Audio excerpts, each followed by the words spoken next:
김춘수 시인의 유명한 시 꽃이 있습니다. 내가 그의 이름을 불러주기 전에는 그는 다만 하나의 몸짓에 지나지 않았다. 내가 그의 이름을 불러주었을 때 그는 나에게로 와서 꽃이 되었다. 내가 그의 이름을 불러준 것처럼 나의 이 빛깔과 향기에 맞는 누가 나의 이름을 불러다오. 그에게로 가서 나도 그의 꽃이 되고 싶다. 이 시의 일련은 이름이 부여되지 않는 어떤 것에 대해 말합니다. 고유한 의미를 가진 존재로 인식되기 이전에 그 대상에 불과했던 그는 사실 나에게 별 의미 없는 몸짓에 불과했습니다. 그런데 무의미해 보이던 그 몸짓을 계속 보다 보니 어느새 거기에 관심이 가고 그 본질에 점점 다가가다 보니 이 존재를 인식할 만한 무언가가 필요하다라는 것을 순간적으로 느낍니다. 그래서 그것을 꽃이라고 부릅니다. 그 이름을 부르자 몸짓에 불과했던 그가 나에게 더욱 의미 있는 특별한 존재가 되었습니다. 이는 그와 내가 의미 있는 관계로 맺어졌음을 뜻합니다. 꽃이라는 이름은 내가 보았던 그의 움직임, 느꼈던 그의 감정, 맡았던 그의 향기 등 모든 것을 기억하게 하기 때문입니다. 3년은 이를 더 의미 있게 진행하는데요. 이런 관계가 맺어짐으로 인해 서로가 어떤 존재인지를 확인시켜 줍니다. 내가 그에게 또 그가 나에게 어떤 존재인지를 더욱더 기억하고 또한 그 본질을 보여주는 연입니다. 자신이 꽃으로 인식한 존재가 자신도 그렇게 인식해 주기를 바랍니다. 나도 그에게 꽃으로 불리기를 원합니다. 그가 나에게 의미 있고 가치 있는 존재가 되었듯 그의 이름을 부르면서 나도 그에게 그런 존재가 되고 싶어진 것입니다. 마지막 년은 시간 관계상 생략했는데요. 이 시는 이름을 불렀을 때 비로소 서로가 의미를 가진 존재가 된다라는 그런 강한 의미를 저희들에게 전달해 줍니다. 그런데 이 김춘수 시인의 시보다 더 아름다운 시가 바로 오늘 저희들이 읽은 시편 8편입니다. 1절 말씀 우리 다 같이 한번 읽어 보겠습니다. 여호와 우리 주여, 주의 이름이 온 땅에 어찌 그리 아름다운지요, 주의 영광이 하늘을 덮었나이다. 아멘. 다윗은 자연 만물에 녹아있는 그 하나님의 아름다운 이름을 찬양합니다. 여기서 이름이란 단어는 이 시를 이해하는 데 매우 중요합니다. 김춘수의 시에서 꽃이라는 이름을 통해 서로가 서로에게 의미 있는 존재가 되었듯 여기서도 전능하신 하나님의 위엄과 그분의 능력이 그의 이름을 통해 알려지고 우리에게 특별한 의미가 되기 때문입니다. 세상 어느 곳에건 그 이름의 권능과 위엄이 미치지 않는 곳이 없습니다. 저 하늘은 무엇으로도 채울 수 없는데 하나님의 이름으로 가득 차 있다라고 다윗이 선포합니다. 2절 말씀을 같이 한번 읽어보겠습니다. 주의 대적으로 말미암아 어린 아이들과 젖먹이들의 입으로 권능을 세우시며 이는 원수들과 보복자들을 잠잠하게 하려 하심이니이다. 다윗은 그 이름의 능력이 얼마나 큰지를 이제 계속해서 말해주고 있는데요. 그 이름의 능력이 얼마나 큰지 젖먹이와 어린아이를 통해서도 원수와 대적들을 잠잠케 하신다라고 말씀하고 있습니다. 원수와 대적은 오만하고 교만하기에 결코 하나님의 이름을 통해 주어지는 그 계시의 참뜻을 알지 못합니다. 왜냐하면 만약 그들이 하나님의 이름을 충분히 인식했다면 그들은 하나님에 대한 저기를 버리고 겸손히 하나님을 따랐을 것이기 때문입니다. 이처럼 하나님의 이름에는 이러한 능력이 있습니다. 반면에 어린아이들은 인간의 연약함과 겸손을 상징합니다. 그러나 그들이 하나님의 이름을 그들의 입에 올릴 때 그들은 하나님의 적들보다 더 큰 힘을 가집니다. 어떻게 이런 일이 일어날 수 있을까요? 이렇게 되는 것이 바로 하나님의 뜻이며 하나님께서 이 땅 가운데 당신을 계시하시는 방법이기 때문입니다. 마태복음 11장 25절에서 27절 말씀을 제가 읽어드리겠습니다. 그때 예수께서 대답하여 이르시되 천지의 주제이신 아버지여, 이것을 지혜롭고 슬기 있는 자들에게는 숨기시고 어린아이들에게는 나타내심을 감사하나이다. 옳소이다. 이렇게 된 것이 아버지의 뜻이니이다.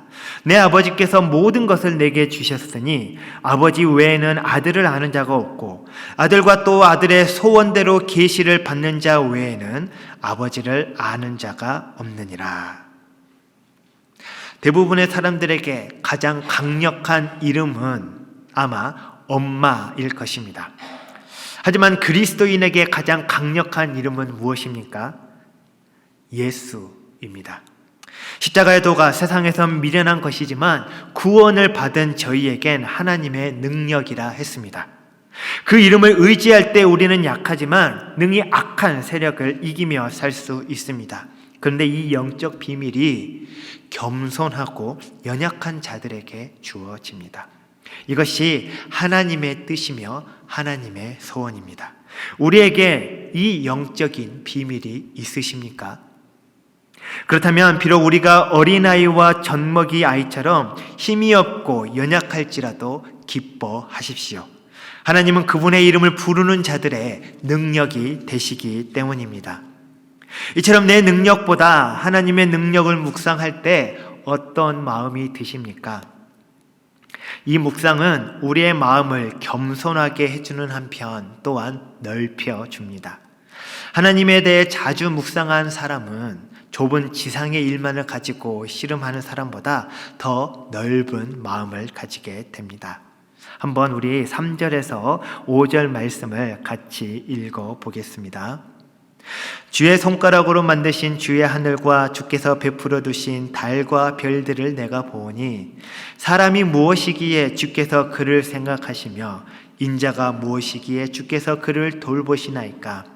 그를 하나님보다 조금 못하게 하시고 영화와 존귀로 관을 씌우셨나이다. 이 시에는 인간의 행동과 관련해서 유일하게 나타나는 동사가 딱 하나가 있습니다. 그것은 바로 보다입니다. 그런데 이 시인이 무엇을 보고 있습니까? 시인은 하나님께서 이 손가락으로 만드신 이 하늘의 파노라마를 보고 있습니다. 하지만 인간의 눈으로 보기에 하늘은 크고 인간은 왜소해 보입니다. 사람이란 히브리 단어 에노시는 인간이 소유하고 있는 그 힘이나 어떤 능력을 말한다기보다는 인간 내재에 있는, 인간에게 있는 그 허약성을 표현한 말입니다. 그리고 인자라는 뜻의 벤 아담은 흙에서 만들어져 다시 먼지로 돌아가는 자이다. 이런 아무 의미도 없는 자이다라는 것을 말하고 있습니다. 다윗은 우리가 이 구절을 읽을 때 의도적으로 이 구절을 읽는 사람들이 절망감을 가지게 합니다. 저 하늘을 보니까 나란 사람은 아무것도 아니구나. 하나님께서 만드신 저 하늘을 보니까 나는 정말 아무 필요도 없는 쓸모없는 사람이구나라는 절망감을 가지게 합니다. 그 이유는 다음의 구절을 읽을 때, 이 다음에 나오는 그 구절을 읽을 때 우리들에게 주어지는 그 긍정적인 대답이 설득력 있게 만들기 위해서입니다. 다윗이 우리들에게 주고자 했던 그 긍정적인 대답이 무엇입니까? 바로 인간의 위치에 대한 명백한 계시입니다. 2013년 코스타리카 단기 선교를 갔을 때 일입니다.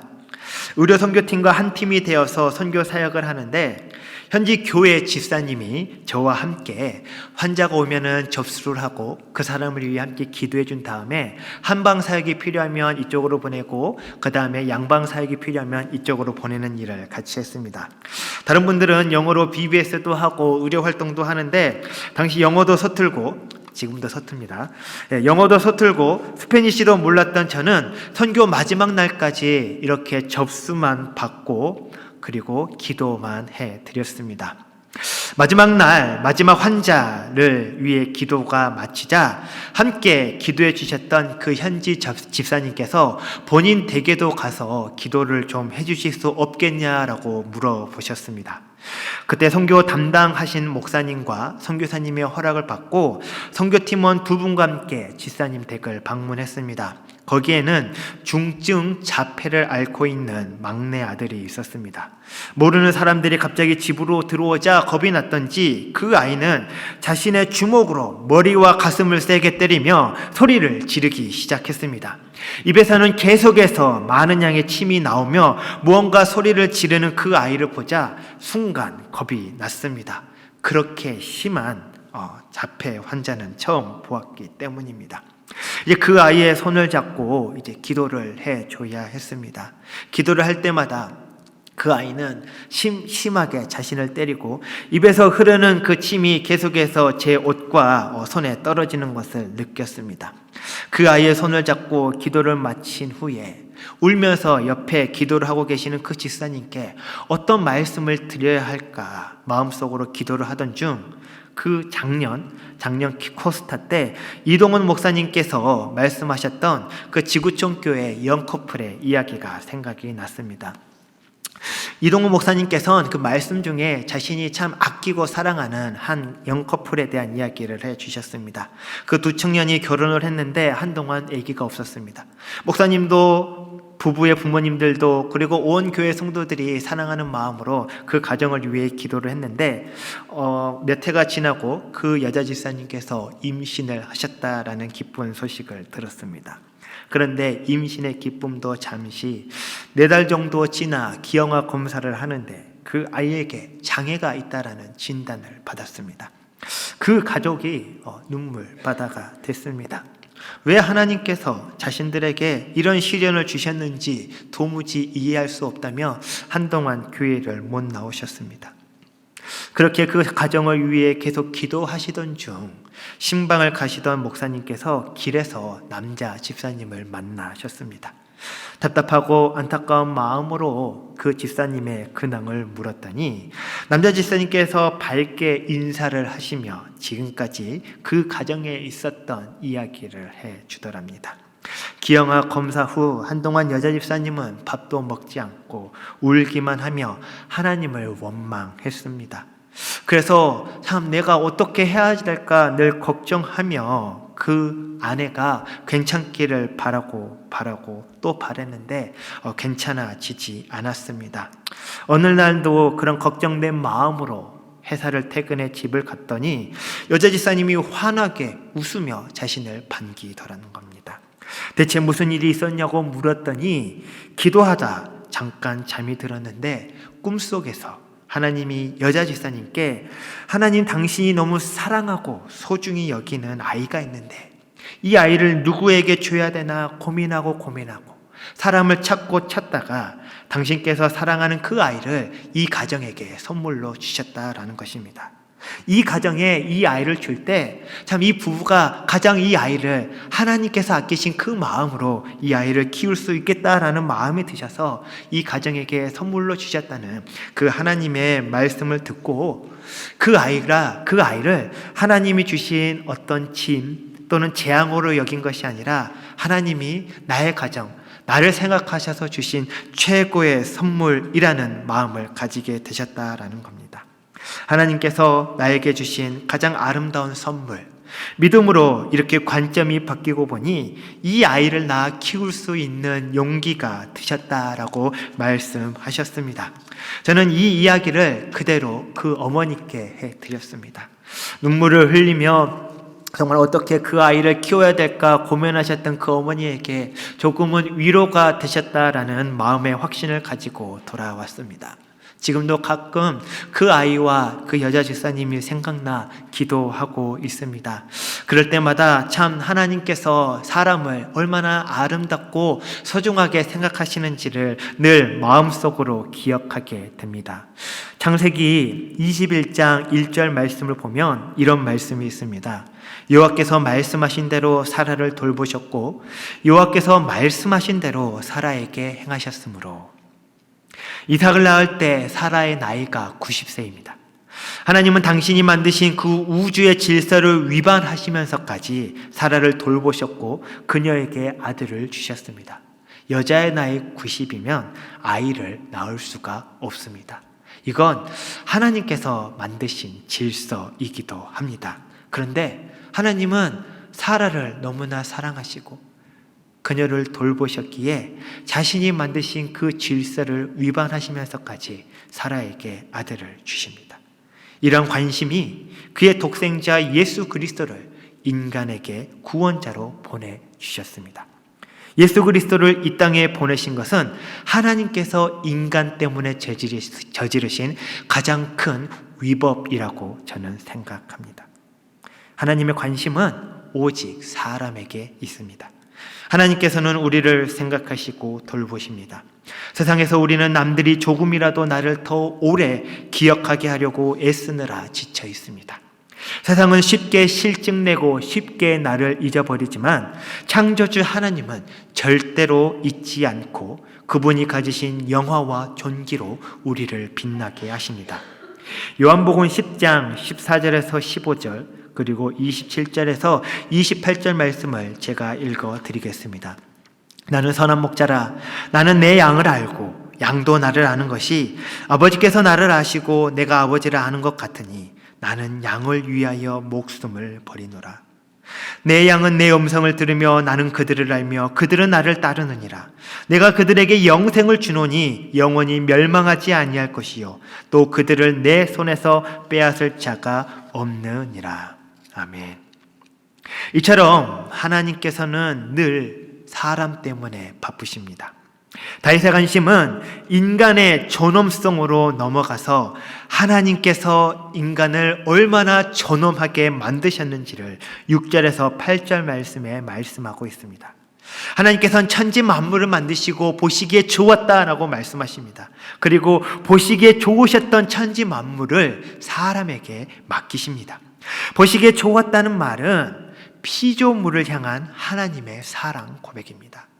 아까 목사님께서 저희에게 1살 된 두 아이가 있다라고 말씀하셨잖아요.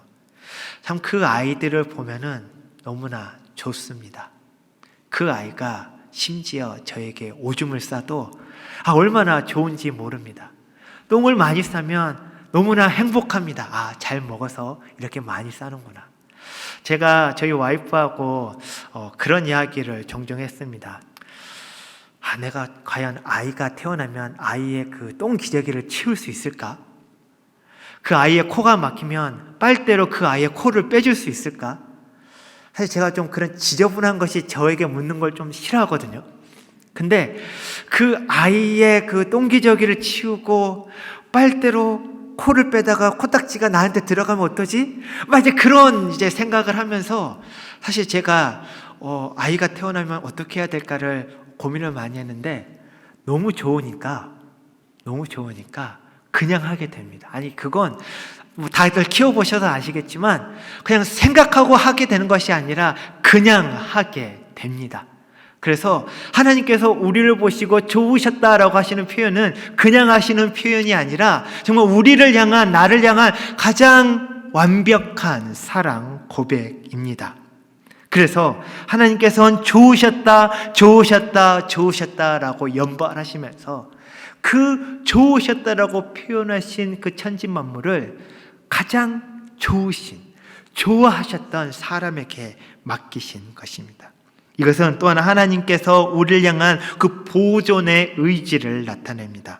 내가 아이의 좋은 모습을 보고 참 이 아이의 좋은 모습을 잘 지켜주고 싶구나라는 그 보호의식이 생기는 부모의 마음처럼 하나님께서 우리를 향해 좋다라고 말씀하신 것에는 그런 사랑 고백과 우리를 돌보시겠다는 그분의 의지와 그리고 마음이 있는 것입니다. 결국 피조물을 향한 하나님의 사랑 고백과 보존의 의지는 우리로 하여금 더욱더 좋은 것이 되게 합니다. 자녀가 나쁘게 자라는 것을 원하는 부모는 없죠. 늘 우리 자녀가 좋은 것이 되기를 원하는 것이 바로 우리 부모의 마음입니다. 그렇듯 하나님께서 우리를 향해 하신 그 사랑 고백과 보존의 의지가 우리 피조물로 하여금 좋은 것이 되게 합니다. 이 세상에 존재하는 피조물은 그 자체로 좋은 것이 될 수 없습니다. 피조물에 대한 선한 가치 평가는 피조물 그 자체에서 만들어지는 것이 아니라 피조물을 만드신 창조주 하나님으로부터 나온 것입니다. 그래서 6절에서 8절 말씀에 주의 손으로 만드신 것을 다스리게 하시고 만물을 그의 발 아래 두셨는데 5절 말씀에 어떻게 말씀하고 있죠? 바로 그를 하나님보다 조금 못하게 하시고 영어와 존귀로 관을 씌우셨다. 우리가 아름답게 빛나고 우리가 누군가에게 존귀한 자가 되는 것은 바로 하나님께서 우리에게 당신의 영광과 존귀로 입히셨기 때문이다라는 것입니다. 하나님께서는 해와 달과 별들에게 하나님의 영광을 두신 것이 아니라 바로 우리에게 그분의 영광과 존귀를 두셨습니다. 그렇다면 우리는 어떻게 살아야 할까요? 우리 모두는 누군가에게 의미 있는 존재가 되고 싶습니다. 빛나는 존재가 되고 싶습니다. 이름도 모르고 얼굴까지 낯설다면 그게 무슨 의미가 있을까요? 내가 누구인지 알아야 우리는 가치 있고 행복한 인생을 사는데 사람은 하나님 앞에서 자신을 발견할 때 비로소 진정한 자신을 발견합니다. 세상에서 사람은 서로를 상대적인 잣대로 평가하며 자신을 발견하게 합니다. 상대주의는 늘 강자와 약자, 선택받은 자와 낙오된 자로 나뉘게 합니다. 비교의식은 예수님께서 목숨값으로 회복하신 자녀된 권세를 무참하게 짓밟아 버립니다. 하지만 하나님의 관심은 저 하늘에 있는 것이 아니라 여러분께 있습니다. 아무런 의미도 없는 무의미한 관계이지만 서로의 이름을 다정히 불러주었을 때 우리는 서로에게 의미 있는 존재가 됩니다. 서로의 빛깔과 향기를 나누어 가지며 함께 동화되어 가정을 겪을 때에 우리는 서로에게 더욱더 깊은 애정과 마음을 가지게 됩니다. 그분께서 우리를 부를 때 그리고 우리가 그분의 이름을 부를 때에 우리는 그분과 더욱더 의미 있는 관계로 발전합니다. 그렇게 우리를 부르셔서 우리가 이 자리에 있는 줄 믿습니다. 이 시간 우리가 그 주님의 이름을 마음속 깊은 곳에서부터 즐거워하며 부를 때에 우리 주님께서는 우리로 하여금 당신의 영광과 존귀로 관을 씌우시며 우리로 하여금 그분께서 만드신 목적에 맞게 가장 빛나고 아름다운 존재로 이 땅 가운데서 살게 하실 줄 믿습니다. 그 하나님의 사랑 고백을 아주 아름답고 그리고 장엄하게 표현한 이 시를 집에 돌아가셔서 꼭 한번 다시 읽어보시기 바랍니다. 그리고 그 마음으로 우리 남편을, 우리 자녀를 함께 사는 누군가에게 당신이 바로 나에게 그러한 꽃이고 나에게 가장 사랑스러운 이름이다라는 마음을 가지고 한번 그 사람을 축복하며 기도할 수 있는 오늘 하루 되시기를 바랍니다.